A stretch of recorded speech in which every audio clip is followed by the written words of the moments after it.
Hey there, Gary Parrish. Welcome back to the CBS Sports Eye on College Basketball Podcast, where we sometimes discuss camel fighting, dodo birds, leaky black. This episode of the Eye on College Basketball Podcast is presented by FanDuel Sportsbook. Make every moment more. Matt Norlander is here with me. If you're watching on YouTube, smash the like button like you're Brandon Davies.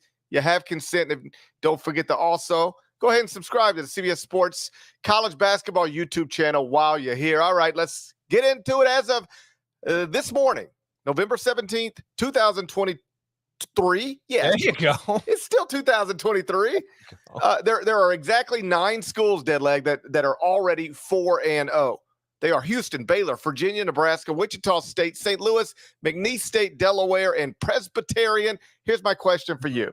I'm telling you, only one of these schools is going to win a conference championship. That's not my prediction. I'm just saying for the sake of the conversation, only one of them is going to end up winning a conference championship. Out of those 9 schools that are 4-0 right now, which one would you feel safest with? I'm going to recap that real quick for the listeners that might not have kept track. The 9 that GP mentioned: Houston, Baylor, Virginia, Nebraska. Nebraska? Really? Do I need to? Is that they're 4-0? I mean, buddy, that's what my research told me last night. Hold on. I looked at the list you sent me, and I didn't double in real time. They are. Hey, Nebraska. I wouldn't mislead you. I wouldn't mislead you. The weekend. Turn it around. Okay, Houston, Baylor, Virginia, Nebraska, Wichita State, St. Louis. What the hell's a Billiken? McNeese State. We've been through this. Delaware and Presbyterian. I cannot play you my Flight of the Conchord still. How many times is Presbyterian going to come up on the show? 2 times in a week, and I don't have the drop. Terrible.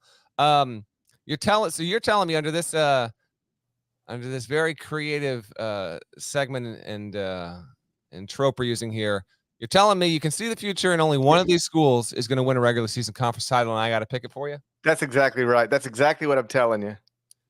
This one's easy. Because, well, first of all, one of these teams is 4-0 despite playing one Division I team to this point, but that's the answer. The easy pick is McNeese State. Will Wade's McNeese State Cowboys there.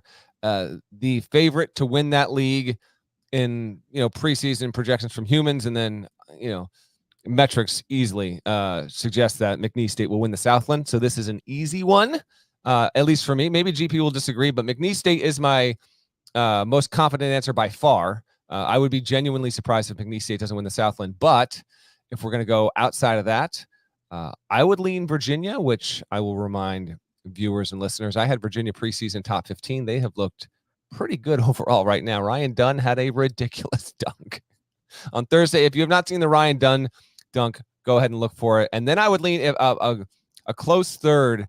I would go Baylor Bears. I had Baylor top 5. They were behind Kansas, but I had Baylor top 5 going into the season, so they would be my number 3. I like Virginia's chances with its competition a bit more than Baylor having to overcome potentially Kansas in that league. I think you've got it right. Like I've got Kansas number 1, so I'm not going to assume somebody else is going to win the Big 12. But obviously, Houston, on paper is good enough to do it, and Baylor as well.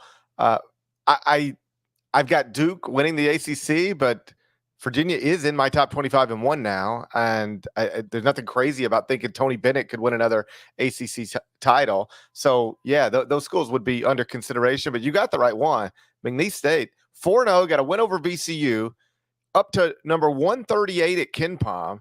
Second in the league in KenPom is Southeastern Louisiana at number 236. So McNeese State is 98 spots better than anybody else in its conference. How did Will Wade can you give me a 27-minute read on how Will Wade built McNeese State into a Southland power this quickly? I can't, and I won't, but they do have DJ Richards. Christian Shoemate returns from last season's team. Shahada Wells is a good player. And in relation to the rest of the conference, because I was, doing my preseason work, I went and kind of dug around here and there on some stuff, and their level of player from transfer portal to recruit, it just outpaces everyone in the Southland. So Wade is still on a suspension right now, and McNeese again. So they beat VCU on the road, 76-65, but since then they've played Biblical Studies, a snoozer of a 96-55 win at home, Champion Christian, and Laterno, All of these are non-D1s, obviously, and they've all been complete jokes.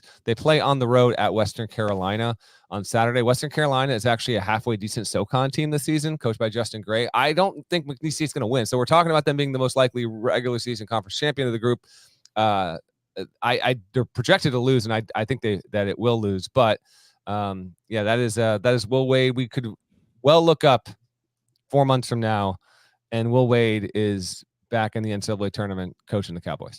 Champion Christian's a wild name for a school. There's a lot of these first 2 weeks of the season, Parrish. There are a lot of wild non-D1s that are getting scheduled out there. Like you look at the names of some of these things, Shouts to John Brown being one of them. Good old John Brown. I imagine you're at Champion Christian, but like you finish 7th in your league every year. I can't give you the remote rundown on the relative recent history or anytime history with Champion Christian. I assume that's NAI, but maybe it's D2. I have no idea. If you don't win, what if you never win titles? Do you have to change? You have to be Challenger Christian going forward? It might be something like that. Yeah, it's something they got. Three not D1s in a row. By the way, what are we doing here? Dude, you know where I'm at. I want to eliminate 200 teams from Division I. I know. And never play them again.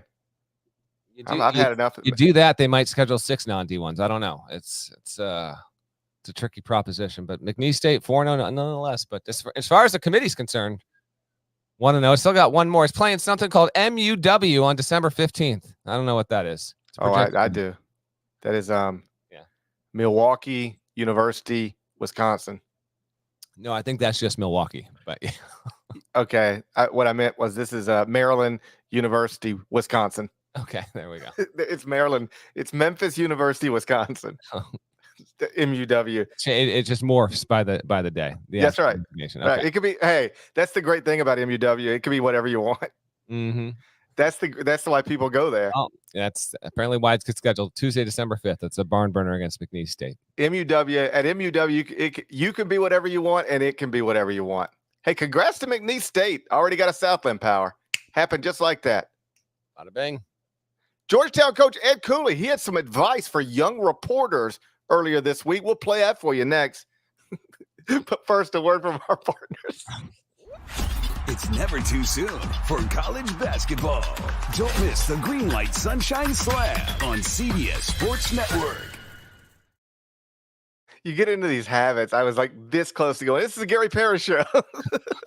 Oh, I thought you were flashing back to Wednesday's show with the word from our partners. That's what I was bracing for. No. I was like about to I was just about to start calling this something totally different. For anyone that is watching on YouTube in real time or after GP's got his Gary Parrish show banner behind him, Grind City Media. So it would be understandable why you might lapse back into that. Completely understandable. Wow. Georgetown coach Ed Cooley. He used to coach at Providence. He did. And then he was fabulous there, and decided he wanted a different job, so he's got the Georgetown job now. And earlier this week, he was in a press conference setting, and he took a moment. He had some advice he wanted to share with young reporters in the room. Here's what Ed Cooley had to say. Like this, the only way you're going to get better is by having the courage to ask a question in these type of situations. So when you guys are sitting there, don't just sit there like a lump on a log. Have a great question. Grow up. And learn what it is to ask a tough question. Seriously, we owe you an answer, or you owe yourself an opportunity to grow. I say that to all of you young writers. Don't sit in here and just be in awe. This shit is real. Grow up, you're in the room, learn how to ask some questions. I'm out. Okay. Deadleg, your thoughts? Okay, so a few things on this. If you're watching or listening, hit the back 15-30 second button and catch the very end of that. He says this thing got shared widely on Thursday. This was the most commented media thing until about 3:00 in the afternoon on Thursday, wherein Carissa Thompson completely overtook the media universe. Ooh, buddy. So yeah, so and that's one I would I'd have just kept that to myself. I think. Regardless, it was cool. It was a lot of chiming in on Cooley from a lot of people outside of college basketball, and then Carissa Thompson. And if you're listening, I'm sure you're aware. If not, go ahead and you can search that out. But at the end of that, so Cooley does this, and I want to get into it real quick. But he's giving this advice to a lot of I'm sure you can tell by the how he's saying it, college age reporters and maybe people that are just getting out of college. But he does this and then he says, I'm out. Like he gives them this lecture, and then he doesn't even pause a beat to allow any of them to ask a question, which I thought was weird. So I did reach out to Ed. I reached out to Ed on Thursday and I said, hey, listen, your moment with the media there is getting, it's getting shared plenty. And I agree with a lot of what you said, but I said, but man, how are you going to get up and leave right after you said that? And he goes, no, it's absolutely right. It's true. He said, I was deep in my emotions. It was a tough game. It was tough emotions, but I appreciate you reaching out there. But, it was a tough loss, and he was, processing it in the moment there. Now, some context for this is Georgetown, not expected to be good this season. It's 1-2. It lost at home last weekend to Holy Cross. Then it goes on the road, plays Rutgers, and Rutgers wins by 11. So Georgetown's, it's in the thick of it. But what he said was correct. And you and I have been in these moments plenty.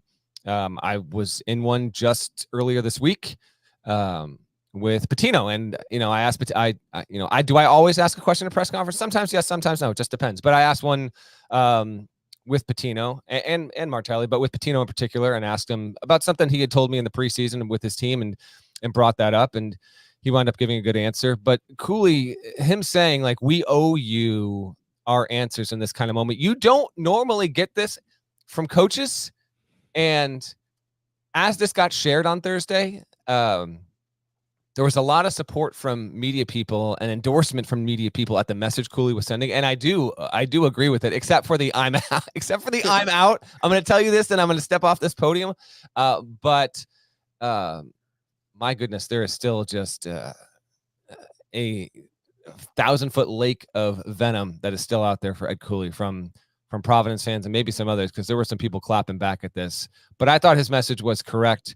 And we're a little inside baseball. I get that. But these kind of moments, like fans, whether they are, inside the game or not, I think they respond and react to it, and probably appreciate us bringing it up. What did you think of what Cooley said and the context around it? Well, I would, and I haven't, but I would like to see the entire press conference. Like what led up to that moment? What led to him? I believe, I don't know this for sure, I believe one reporter might have asked 3 or 4 consecutive questions in a row and no one else spoke up. So that kind of prompted him to, which is not terribly uncommon because it is uncomfortable. Now it's early in the season, shouldn't be that uncomfortable, but you and I both have been in those moments where team takes a tough loss for whatever, the 1 point, 30 points, whatever. And, the players are down, the coach is pissed, but you're there to do a job, to report, to ask tough questions. And Cooley has always been a get it guy. And he showed a lot of that again on Thursday, I thought. Okay. So whether he should have done that, I guess is debatable. Whether he should have done it in that moment or in the way that he did it, I suppose is debatable. But if you just take that, set it over here and talk about the message is frankly good advice. When I go to the press conferences are interesting, especially, because there's so many people in the room now. It feels like the room used to be smaller, but now there's all these, there's a million websites that cover all sorts of different things, and they often get credentialed. So there's more people in these places than there used to be, back in the old days. And what I find is you've got the group of people that Ed describes, which is you're in the room, but you're like scared or hesitant. Timid. Yeah. To ask a question. And then there's other people who ask questions and there's no purpose other than they just want to hear their voices. There's no point to the question they're asking. It's a terrible question. And I'm sure when you see coaches get frustrated, a lot of times the reason is because they're getting asked dumb questions over and over again by people who just want to be a part of this thing, but they don't really have any anything interesting to ask. My role, because I'm like you, sometimes I ask a question, sometimes I don't. I only ask a question in a press conference if I have something specific I want to know, and I do not think anybody else is going to ask about it in this setting. It's one that pops into my head. That Maui several years ago, Duke was there, and there was a moment in one of the games where somebody, whether it was RJ Barrett or Zion Williamson or Cam Reddish, somebody picked up 2 fouls in the first half. And as you know, some coaches auto bench right there, but Kane rarely did. He would usually let guys play through it. And I wanted to sort of focus on that for whatever reason. Like, why does this guy is considered the greatest coach of all time? He doesn't auto bench with 2 fouls in the first half, but so many other coaches do. Why does he do it? Why don't other coaches follow what he does? And so I asked him specifically about that. And he engaged and had a good answer, and he was thoughtful, I think, because he's sort of it wasn't your typical post-game press conference question. It was something very specific. It allowed him to talk, basketball. And so I knew nobody else was going to ask that in that moment. So I did. But if I don't have anything unique to say, I listen. I don't feel like I have to be a part of it, but you get a lot of that in press conferences too. But back to Ed's advice. Yes, you are. I love that. Hey, you're here. You don't have to be an odd. You're here. You've got a seat. You've got a credential on. Learn to understand the game, to process what you just watched, and ask interesting questions. And if you do that, then we owe you interesting answers. I think that's fundamentally good advice. I do as well. And I don't know, the game was at Rutgers, so I don't know if Cooley was talking to a bunch of unfamiliar faces. I mean, this was only his third presser, so I don't know how much Georgetown media traveled and versus how much of this was local media in the greater area around Piscataway. But it was good advice, and it had just been a long time, if ever, since I can remember any kind of coach. I mean, it was a lecture, but it was a well-reasoned one. And I think it just landed at a time when I just think everyone could use the refresher in general, because, yeah, sometimes there are rooms where it gets uncomfortably quiet in these situations, and it shouldn't necessarily have to be on the coach or a player to fill that void. It should be catalyzed by questions and thoughtful questions, and you get that plenty, but sometimes you do have this situation as well. So I thought that was interesting. And then, of course, the reaction to Cooley being the one to be the messenger for all this, and everyone being like, this guy, the guy who left Providence. And for Providence fans, I don't think he could answer enough questions about why he left that would satisfy them. But there are so many angles to the Cooley Providence stuff that is going to continue to mount and build before those teams finally play each other at the end of January. Barring something major in the schedule altering it, I absolutely plan on being at Georgetown. Even if Georgetown has 3 wins, I plan on being at Georgetown Providence, and we'll be asking Ed Cooley a question in that post-game press conference. That'll be a spectacle for anybody curious. When I asked Kay his philosophy on not auto benching with 2 fouls, he had an answer, whatever it was. I don't remember specifically, but I can't tell you how many other coaches texted me and said, the reason he doesn't auto bench with 2 fouls, dummy, is because if then that guy gets a third, he's got 7 McDonald's All-Americans on his bench to go to. Some of us have to auto bench because we don't have 3 McDonald's All-Americans waiting to come in. He always does. That's why he can play that way. You sent me this back then. You asked the question, and then he said this. Let's go do it. Come on. That's exactly right. That's what it was. Yeah. I said, Kay, I noticed once again tonight, one of your starters picked up 2 fouls early, and you just let them play through it in the first half. Why is that your approach in those types of situations? Let's go do it. Come on. Okay, it's interesting. That's interesting. I appreciate the insight, Coach K. Defense. Yeah. Thank you. Thank you. And real quick, since you brought it up, the Carissa Thompson thing, I like Carissa Thompson. That's as a sideline reporter myself. True. You haven't chimed in. I'm not a sideline reporter, so I didn't feel impulse to chime in. I can't help but notice you are one of the few who have yet to chime in on social media about this situation. What if I jumped on Twitter right after we're done here and I'm like, defended it? And I framed it like this: as an accomplished sideline reporter, I wanted to take some time to process my thoughts before I said anything, but I know everybody's waiting to hear from me and Tracy Wolfson and Andrea Kramer, all these legends of the game. And Parrish is like, all right, it's my time now. Let me have the floor. I wanted to wait and give Tracy time out of respect, but I know the world is waiting to know what I think as a sideline reporter. As a sideline reporter, that's a crazy thing to do, to just make stuff up. And B, it is even crazier to admit to. Like, it ain't like they had her caught. Why are you admitting to something nobody even... Well, it's not even like you're under suspicion of making up sideline reports 10 years ago. Like, crazy thing to do, much crazier to just casually admit to and not think this exactly what has happened was going to happen.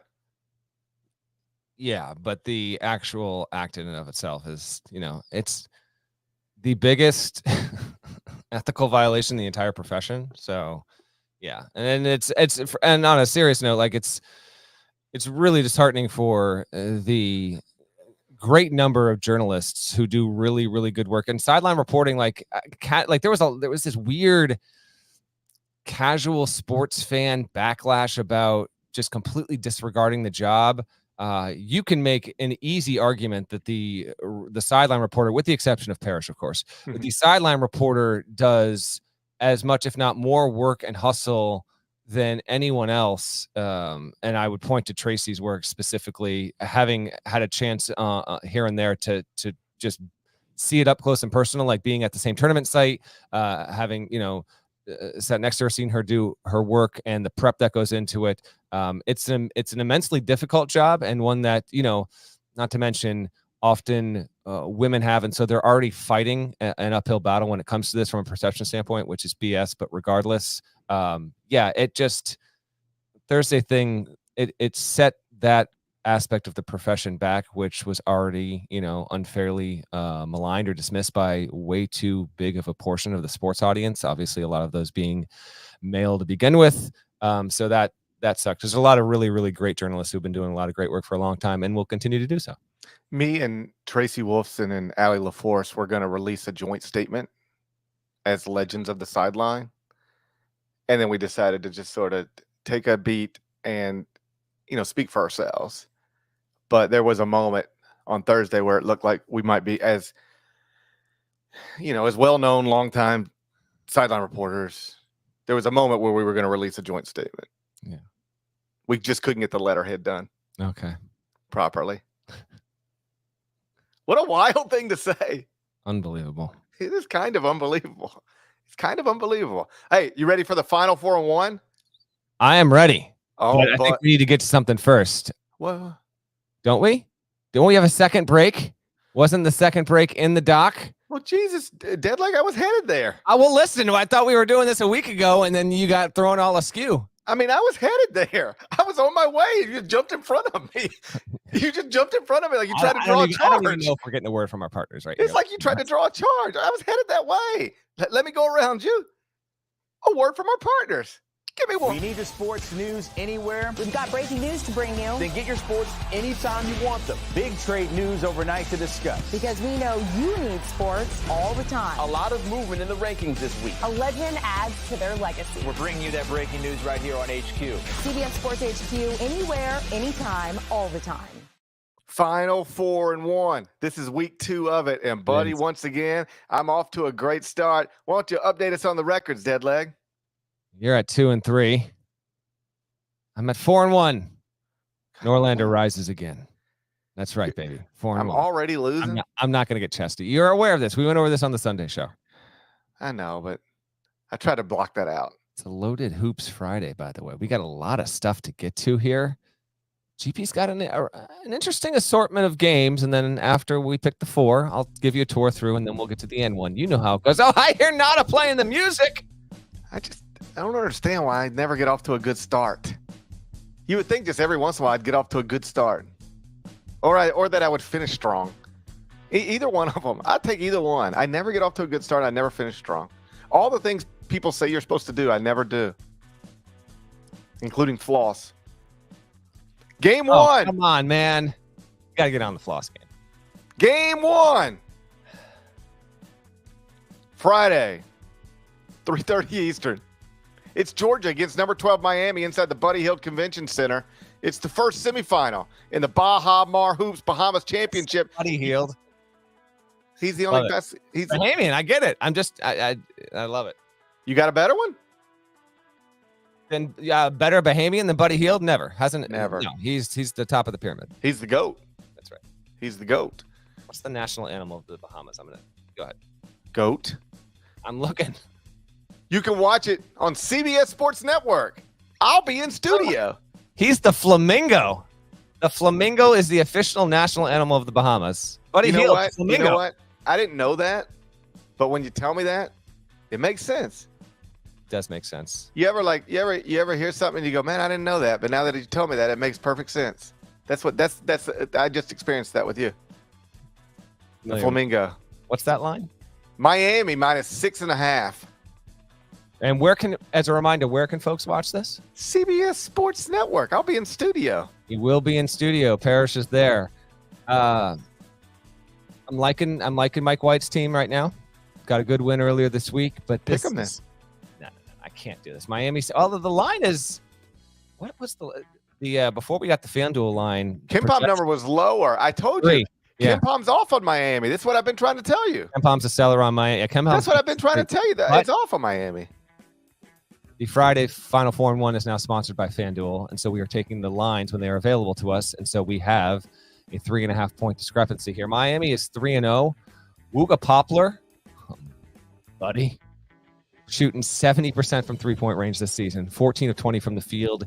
He was a guy tabbed, and accurately so, as the breakout guy. I know you love you some Norshad Omir. I get that, and so do I. And Nigel Pack, who actually has been shooting well, is a really good player. They got Matthew Cleveland. But Wooga Poplar is the guy who is ready to take this team to another gear, another level.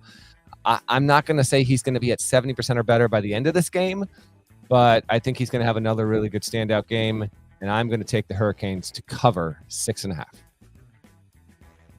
I've been driving the Miami train. Again, fighting back against the computers. I don't feel like a train would be appropriate. I feel like some sort of ridiculous, like, souped up. Whatever Vanilla Ice used to drive. Or whatever. Like, what's the national car of Miami? That's what I want to know. Whatever Vanilla Ice is driving. He's in charge. He's in charge. Whatever Vanilla Ice. I think we used to know what car Vanilla Ice drove. It's in one of the songs. He would brag about it. So that's the national car of Florida. And yes, Florida does have a national car. Exactly. I've been driving the Miami national car. I'm fighting back against the computers that have they've undervalued Miami in a way that is wildly disrespectful to Jim Larinaga. So of course I'm taking Miami as well. -6.5. We're on the same side there. Game 2 of the Final Four and 1 presented by FanDuel Sportsbook. Friday, 6 o'clock Eastern. Kansas State against Providence inside the Buddy Hield Convention Center. Second semifinal in the Baja Mar Hoops Bahamas Championship. You can watch it on CBS Sports Network. I'll be there. Oh, you're gonna go from studio down to Baja Mar? I might. Okay. I might. You never know with me. You never know what I might. You never know what I might be up to. Deadleg said Providence -0.5. That's FanDuel. I didn't say that. FanDuel. KenPom's got K-State favored. By the way, Brian in the chat saying Vanilla Ice drove a 5.0 Mustang. There you go. I knew that was it. So that's the national car of Florida, the Mustang. All right, that makes sense. Again, makes sense. All right, we got to establish the line. It's Providence -0.5 according to FanDuel as of Friday morning. Okay. KenPom, which is the lines we will go to on the games that we don't have a line for. KenPom has K-State by 1. But we're going Providence -0.5. So who are we taking to win this game? Kim English is 3-0 so far. They're coming off a complete destruction of Wisconsin up there at the dunk earlier this week. Now you head down to the Bahamas. Land of Buddy Hield, land of the Flamingos, and Kansas State 2-1 opened up with a I I won't say non-competitive, but USC handled them in the season opener, and that's almost 2 weeks ago now. Since then, they played Bellarmine and South Dakota State and had no issues here. We have a big step up in competition. It still doesn't have Naquan Tomlin, does Jerome Tang. But I think on Thursday there was advancement in that case. He got into a bar scuffle. It became a legal issue. He's still not available as far as I know. So with that, not having him, Providence has looked solid. My goodness, by the way, Devin Carter against Wisconsin was incredible. So if Hopkins is going to, and Hopkins hasn't really broken out yet, Bryce Hopkins, and he's a guy that was tapped as a potential All-American in the preseason.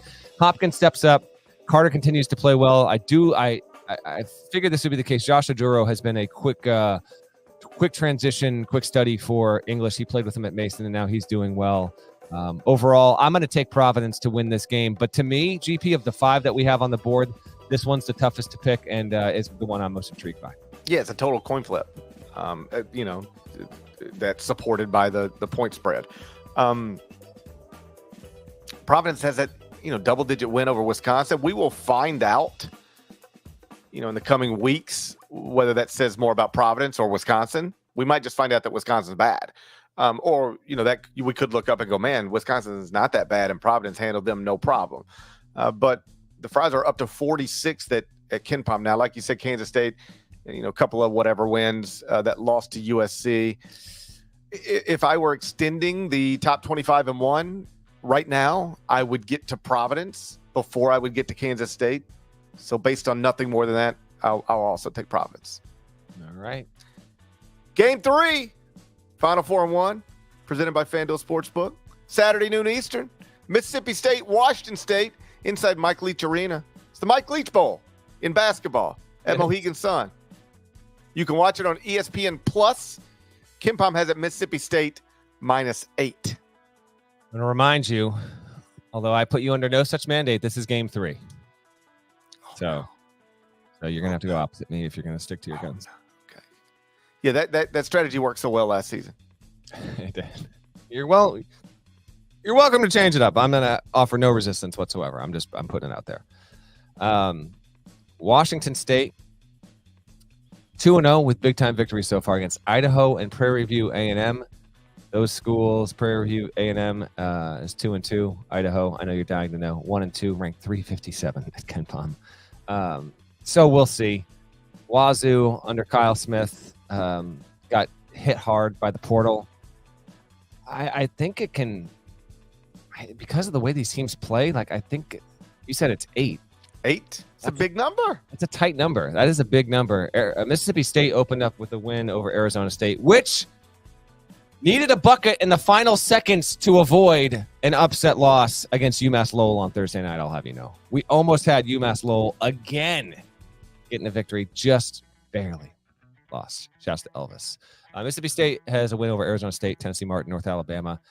Number's too big for me. Mississippi State's definitely the better team, but given style of play, I'm going to take Wazoo, which has got some good vibes as a school right now, because that judge up there in Wazoo's backyard in the Palouse allowed for a continued temporary stay, to where Oregon State and Washington State still are, basically keeping $450 million in revenue from the rest of the Pac-12 schools that are bolting on the conference, and everyone's rooting that isn't affiliated with those other schools. Everyone's rooting for Oregon State and Washington State to win this thing. So why the hell not? The good vibes continue. Do they win? Hell no. But they keep it within 8 with the Mississippi State on Saturday in my state of the Nutmeg State, Connecticut, at Mohegan Sun. Mississippi State, awesome defensively again. That's to be expected. That's going to be a staple there under Chris Jans. Their leading scorer right now is Trey Fort. He's a JUCO transfer, averaging 13.7 points per game, shooting above 47% from 3. So, we're still early, but Mississippi State was a top 25-1 team in my eyes until Tolu Smith was sidelined until after, the calendar flips to 2024. Expected to get him back at some point in January. Without him, I dropped them out. But if you tell me he's coming back, they got all these other pieces back from an NCAA tournament team last season, and then maybe their leading scorer is actually somebody who wasn't even a part of the program last season. just keep an eye on Mississippi State. They could be better than I think most people anticipated, at least based on some early stuff that's happened on the schedule. I'll lay the points. I got to go opposite you. It's game 3. So Mississippi State -8. That's where I'm at. Game 4, the Final 4-1, presented by FanDuel Sportsbook. Number 5, UConn against Indiana inside Billy Joel Garden. I mean, he's the dude that plays. I mean, listen. First of all, you could have named this. It could have been Matt Norlander Garden. What? I'm gonna be there tonight. I was there Monday. I'm gonna be there tonight. What's tonight? I'm gonna be there tomorrow night, and then I'm gonna be there again on Monday. Or it could be Carter Beaufort Garden, because DMB is wrapping up its fall tour at the Garden Friday and Saturday night. So I will be there for both shows. Just give me Spoon. That's all I'm asking for. Can I get a little Spoon? 25-year anniversary of Before These Crowded Streets. I'd love the entire album in full. I know that's asking too much, but you're going to give it to Billy Joel. For you, it's Billy Joel. I'm going to say this is Carter Beaufort Garden for the next couple of nights, though. All right? UConn, Indiana. There are acts that I have seen multiple times. Yeah. 3 times, 4 times, maybe even 5 times, right? Yeah. And I love those acts, and if they were coming, I'd go.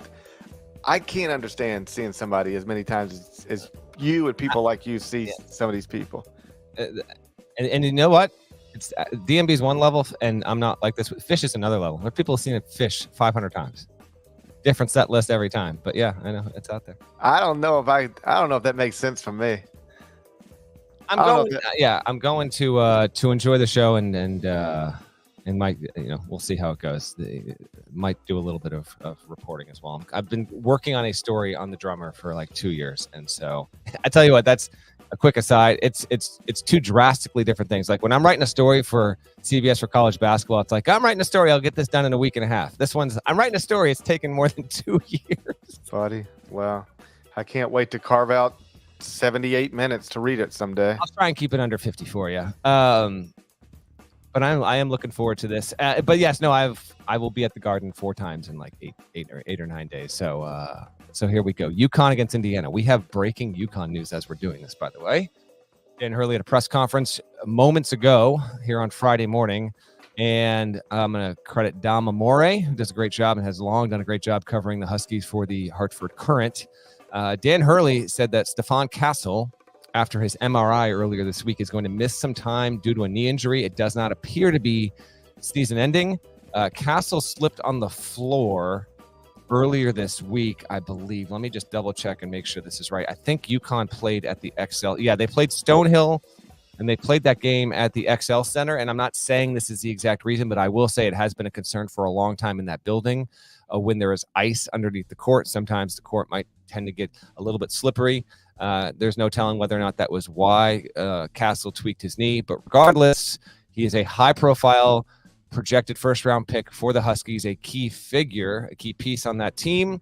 And now he's not going to be available this weekend. And who knows what the timeline is. Is it 2 weeks? Is it 2 months? Don't know, but doesn't appear to be season-ending. Nevertheless, that's a ding for the Huskies. As for the game against Indiana, Sunday at the Garden, you said it was 9, GP? Oh, no. UConn -11, according to KenPom. Even bigger? Indiana's even bigger. So Indiana, as I said it would. In fact, did I say they'd win by 8 on the show? I said either 7 or 8. They wound up winning by 8 points on Sunday against Army. And then they had, they won by 9 on Thursday at home against Wright State. And I was going with the old multi-view on Thursday night, watching 3 or 4 games at once, and they got the win, but they're not winning in convincing fashion. They opened the season with a 6-point win over Dunk City, Florida Gulf Coast. So the line makes sense. UConn being shorthanded. I'll say that. I'll say the Hoosiers get up for this one. I think that they're gonna. I think they'll play inside that line. Khalil Ware has actually been. He's been all the good so far. The Oregon transfer has played well. Xavier Johnson also, he had a little bit of an injury scare on Thursday against Wright State, so we'll see where he's at. Mackenzie Mbako has not been as the player that Indiana fans were hoping for. We are way early, but it's at least notable that 5-star freshman comes in and he is not making the impact that was expected there. They're just getting more production Out of guys like Trey Galloway, doesn't play the same position. Gabe Cupps doesn't play the same position. We'll see. Malik Renault's been good. I'll say Indiana's within 11, though. I think they'll keep it close at the Garden. I think UConn wins, but Hoosiers, they wake up and give us a decent game on Sunday. He had more of an impact at Taco Bell than he has on the court so far. I think that might be accurate. Man, buddy was getting wild at Taco Bell. You've been there. Yeah, we've all been there. This is where we can really illustrate who's playing chess here and who's playing checkers. Is that so? Yes, because buddy, you have fallen straight into their trap. You've fallen straight into their trap. No. You're not going to do this 2 weeks in a row. This is where you separate the sheep from the independent thinkers. You have fallen straight into their trap because the way you are looking at this is the exact same way all the other sheep are looking at this. They go, hold up. I know Indiana hasn't finished top 25 or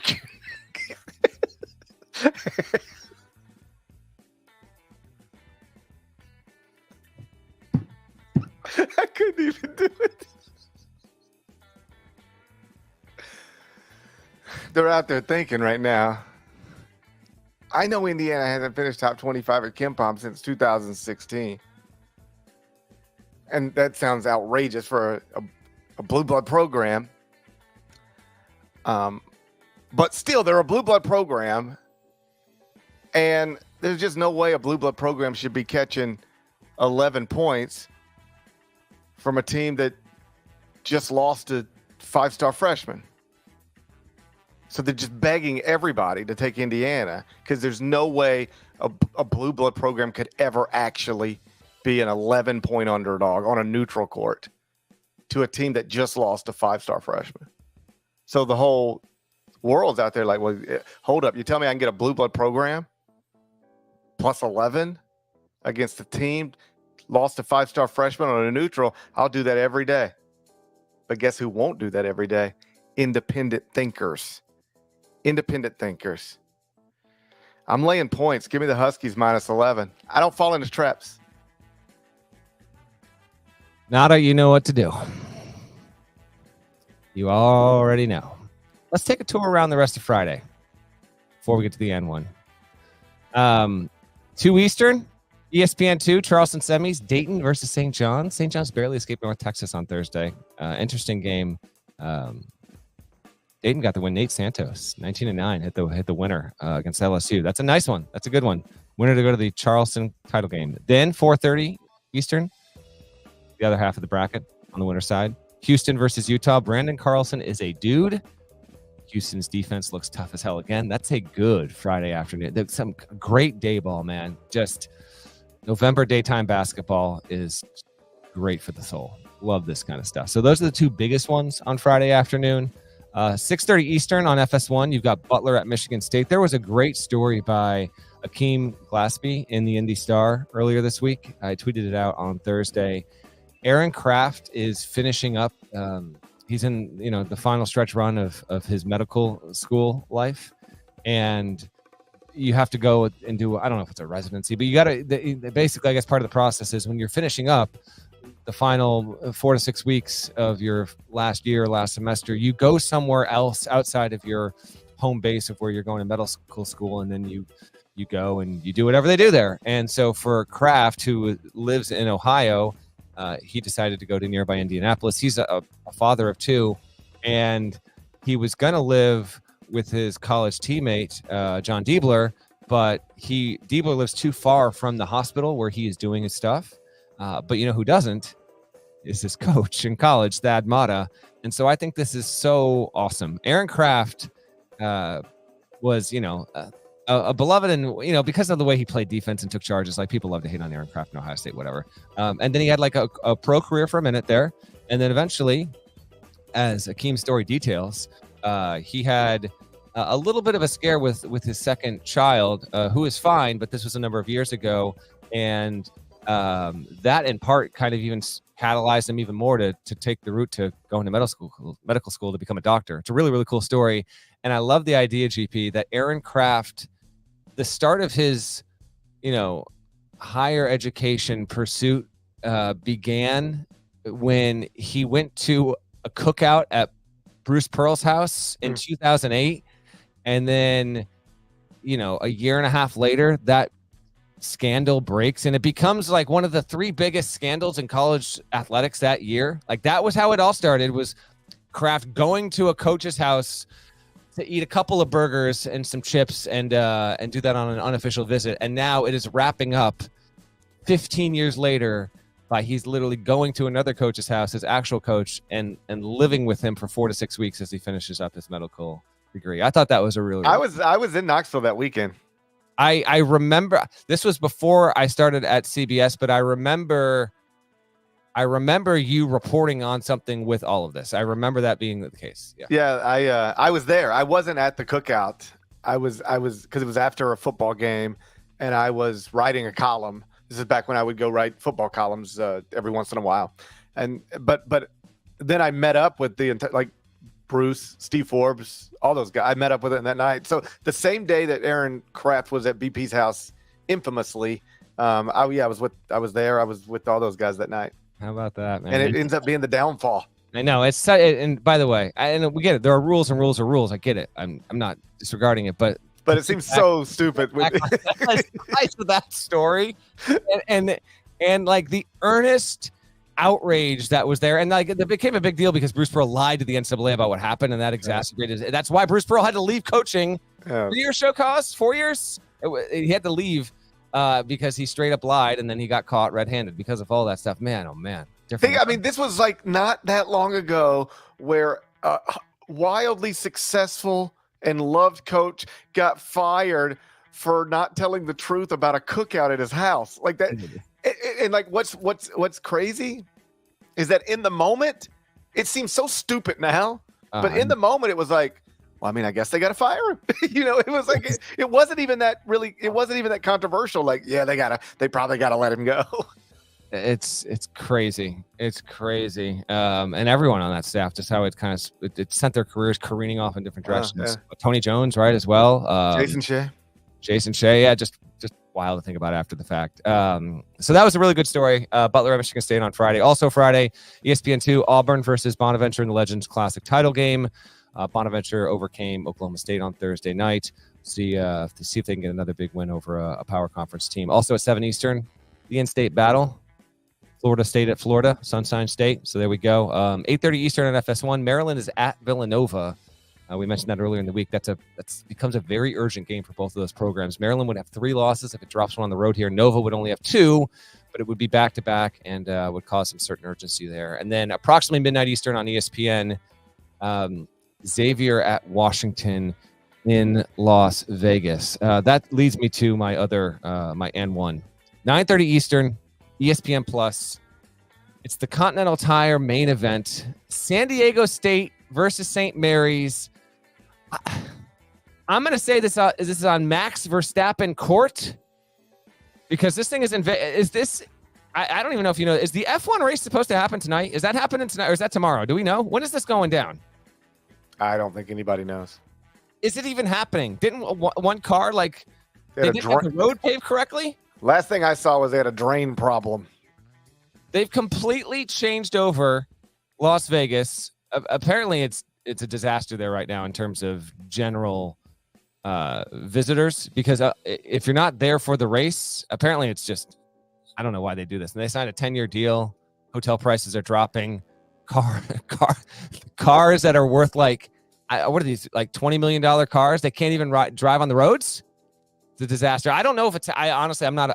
Normally I feel like it might be tomorrow night because I feel like F1 races are on Sundays, and they're racing this thing at 2 Eastern in the morning. I think it starts at 11 o'clock local time. They're playing college basketball in this town as well. I don't know what the over/under on the fan attendance at this thing is, but apparently it's a disaster there. This is the N1. San Diego State versus St. Mary's. Max Verstappen court. FanDuel has this line. 9:30 Eastern on Friday. St. Mary's -1.5. Oh, okay. All right. We got our St. Mary's. Give me the number again, because we weren't matching up there. I got St. Mary's minus 1.5 as of 10 minutes before we started recording this podcast. That means my Aztecs. Yes. Okay, that's still not right. What? I mean, I'll look it up right now. No. It's just what you're saying and what the graphic is saying. It's over 2 so far. Oh, the graphic had it wrong? Yes. St. Mary's. All right. Minus 1.5. Okay. All right. That's what we're working with here. Yeah. So what I'm hearing, there we go. Okay. What I'm hearing is I get points with my Aztecs? Correct. The reigning national runner-up Aztecs? Correct. I mean, what do you want me to do?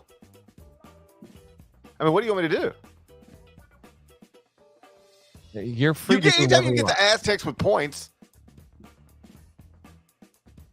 You near an took it- F1 race, you have to take them, I think. I guess.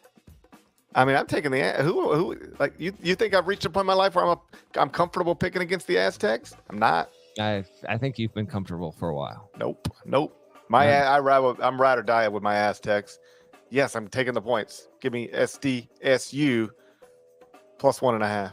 All right, so we're going to disagree on the final 3 here then. I'll take St. Mary's. I'll take St. Mary's all day. Just dropped a home game to Weber State. I told you about Dylan Jones in the preseason of Weber State. He's going to get picked in the NBA. Weber State's a good team. That's a good win. They won at St. Mary's. We'll see how the Gales respond here against the Aztecs on Friday night in the Continental Tire main event. Aiden Mahaney so far this season off to a somewhat okay start. Offensively, he's been a little bit up and down. Could say the same for Mitchell Saxon. They got to get him the out. same for you. Okay. They got to get him and Alex. I wasn't the one that put up the graphic. Him and Alex Dukas got to get going here. All right. This is a really good game. I'm gonna take St. Mary's. I'm gonna take Randy Bennett to get this one. This is a terrific high level mid-major type affair, I guess. But no, I dig that one. And we've got listen, Friday all the way up and down, and then some of this bracket play. There's stuff on Saturday or Sunday we don't quite know yet because of the bracket stuff. But it's a nice crowded weekend here as we get feast week going. Before we get out of here, I got one more thing that I just had to bring up. Did you see the photo of Mark Madsen as he was going to the game on Thursday? Did you see this? I don't believe so. Okay, now to bring this up. This is so credit to Eric McDonough who shared this on Twitter. So this is Mark Madsen using public transit in the Greater Bay Area, grinding again. If you're watching on YouTube, you see what we're saying. If not, I'm going to describe it for you for our listeners. Just grinding tape, heading over to the Montana State game. I'll get to that in just a second as well. Fascinating that you've got. First of all, Madsen. I didn't look this up. How tall do we think Madsen is? I'm gonna say 6'10". What's your guess on Mark Madsen's height? I'd say 6'11". I'll give him an extra inch. All right, Mark Madsen's height 6'9". It says. No, that's you're thinking of Jalen Duren. I'm not. You're thinking of Jalen Duren. I'm not. But the idea that you've got the head coach of a power conference team, California, riding the San Francisco BART on his way to the game, and apparently crowded enough. I mean, he's if you can scroll down on it, by the way, the bottom half of this photo, can you do this? He's not only riding tape. Our guy is rocking the Crocs. Okay. He's rocking Crocs. Okay.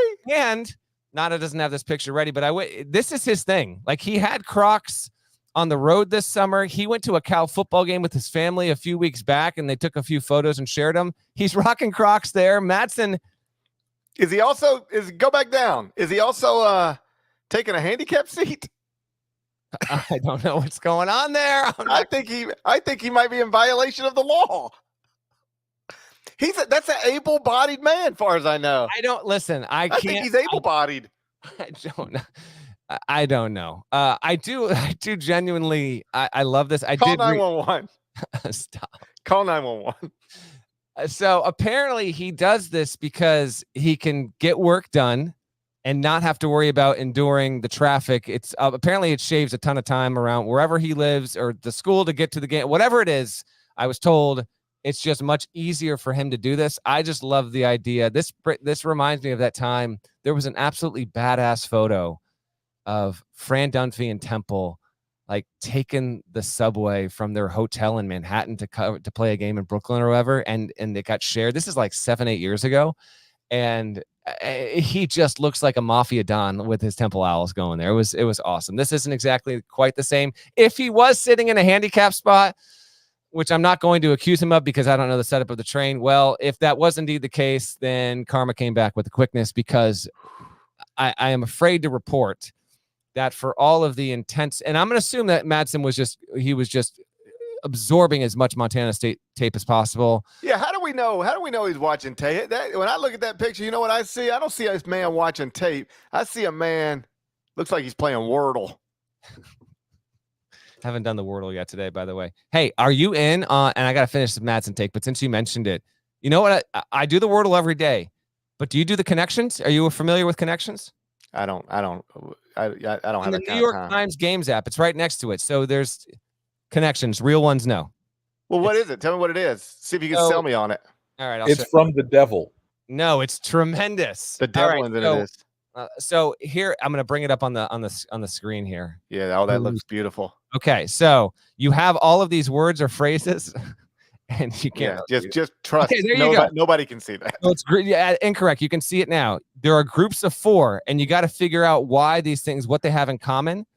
But they're all words. Is that one of them? There are 4 groups of 4, but there are words that will overlap to 2 different kinds of genres or categories, and so you need to be able to separate them.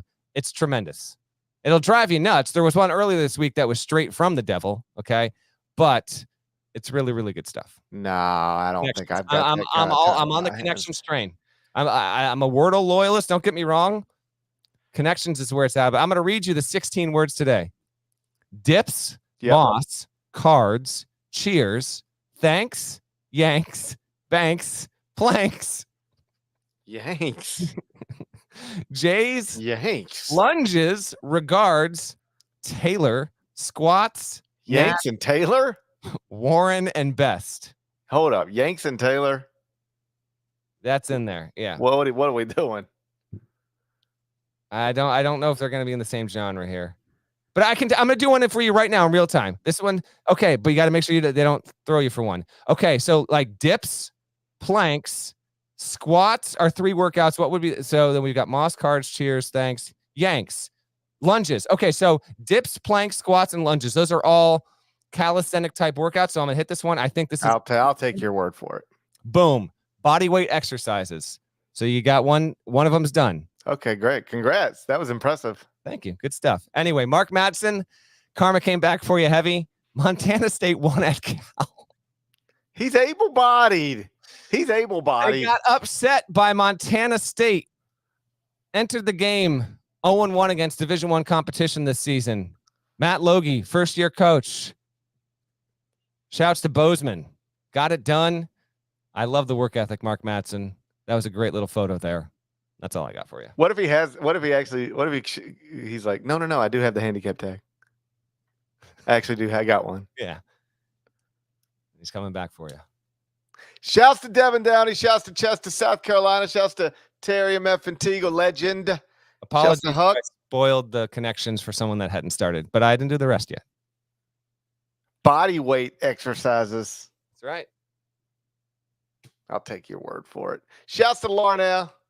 Thank you guys for listening, watching the Iron College Basketball Podcast. If you're not subscribed, go subscribe anywhere you subscribe to podcasts, including Apple, Spotify. There's more of us than there are of them.